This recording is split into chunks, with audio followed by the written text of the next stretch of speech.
ابی محمد الیاس ابن یوسف زکی معید نظامی شاعری است که با وسعت نظر و رنگین خیالی، اندیشه ناتکرار و شعر والا قدم به عرصه ادبیات گذاشته، در خمسه‌نویسی مکتب خود را گشاده است و سال 1141 در گنج آذربایجان دیده به جهان بگشاد.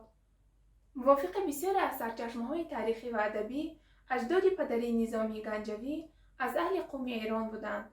مادر شاعر از دهات اطراف گنج بوده و گفته خود شاعر از رئیسه های کرد بود.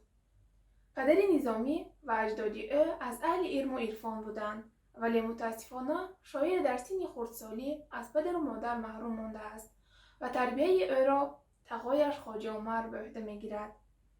در آموختن علم‌های گوناگون نظامی کوششی زیاده داشته است و از علم‌های زمانه‌اش از قبیل فقه، کلام، فلسفه، حیات، جغرافیا، نجوم، ریاضیات، طب، کیمیا بهره‌ورد گردیده از آوان جوانی به گفتن شعر پرداخته است.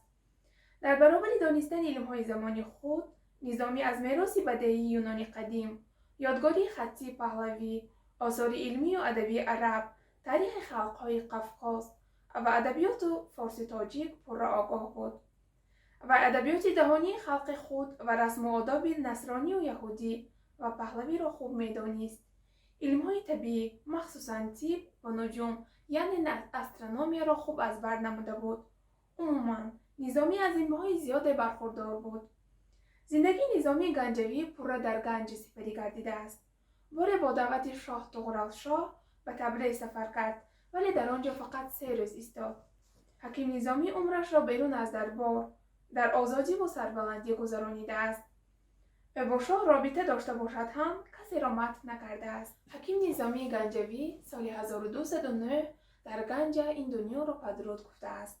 حالا در بالای تربت او مقبره پرحشمت ساخته شده است. میراث باقی مانده‌اش زینت‌فزای گنجینه ادبیات جهانی گردیده است. از او به ما خمسه یعنی 5 گنج که از 5 داستان عبارت است باقی مانده است. مخزن الاسرار، خسرو و شیرین، لیلی و مجنون، اسکندرنامه و 7 پیکر از داستان‌های خمسه عبارت می‌باشند.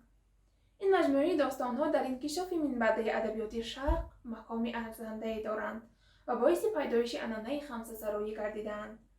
خمسه نظامی گنجوی با رنگینی مضمون، تازگی صنعت، قناوت سخن، پرداز آن و مهارت نگارندگی مؤلف مشهور گردیده در آن مسئله مهم اجتماعی و اخلاقی گذاشته شده است. مؤلف مردم را با کوشش کار، علم و دانش آموزی، غنیمت دانستن عمر، پاکی اخلاق، شرم و حیا، حقیقتگویی و نکوکاری و غمخواری به آدمان ترغیب نموده پادشاهان را به عدالت پروری و سخاوت و رعیت پروری هدایت می‌نماید. زبان خمسه نهایت بای، رنگین، فصیح و فهم است. نظامی چون صراف سخن در استعمال کلمه‌های خوشاهنگ، عباره و تعبیرهای ریخته خلقی و مخاط ضرب المثل‌ها نهایت باریک‌بین است. این زرکاری‌های او مستقویت و خوشاهنگی داستان‌ها را با وجود آورده خواندنشان را گوارا می‌گرداند. نظامی گنجوی از شاعران دارای مکتب ادبی خاص می‌باشد. شاعر انسان دوست و خلق پروری بزرگ و آثار گرانبهایش در گنجینه مدنیت جهانی سهمی باسزای خود را گذاشته است. زمان نظامی صرف نظر از ناآرامی فئودالی، دوره شکوفان تاریخ تمدن خلق‌های قفقاز و ایران و عموماً آسیا میانه به شمار می‌رفت. در عصر 12 در آذربایجان شاعران مقتدر چون ابوالعلای گنجوی، عزالدین شیروانی، مهستی خوجندی، حقانی شیروانی زیسته. در گرجستان شات رستبیلی، در ارمنستان نرنس نورالی زندگی و حیات به سر بردند. نظامی خصوصا با شاعران گنجه و شیروان خاصه با مستی خوجندی قرابت خاصی داشت. هزار آفرین بر زنی خوب رای، که ما را به مردی شود رهنمای. زی پند تو ای بانوی پیش بین، زدم سکه زر چو بر زمین. توانگر که باشد زرش زیر خاک، ز دزدان بود روز و شب ترسناک.